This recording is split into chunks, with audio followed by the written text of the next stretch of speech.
Yaratdığı bənzərsiz obrazlarla tamaşaçıların yaddaşına əbədi həkk olunan Azərbaycan Kinematografçılar İttifaqının İdarə Heyətinin sədri, dövlət mükafatı laureatı Şöhrət, Şərəf və İstiqlal ordenli xalq artisti Rasim Balayevlə martın 30-da Dövlət Akademik Milli Dram Teatrında vida mərasimi keçirilib. Vida mərasimində baş nazir Əli Əsədov, dövlət və hökumət rəsmiləri, Milli Məclisin deputatları, tanınmış elm və mədəniyyət xadimləri iştirak ediblər. Mərhumun cənazəsi Akademik Milli Dram Teatrının matəm sayağı bəzədilən səhnəsində postament üzərinə qoyulub. Postamentin ətrafında Azərbaycan Prezidenti İlham Əliyev, birinci vitse-prezident Mehriban Əliyeva, dövlət və hökumət təşkilatları adından əklil düzülüb.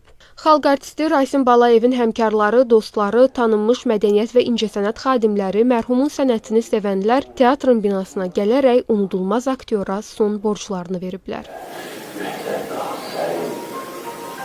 İnsanların yukarı tələbi daha yüksək. Yolunuzdan daş kəsək təmizlənmiş bir anda.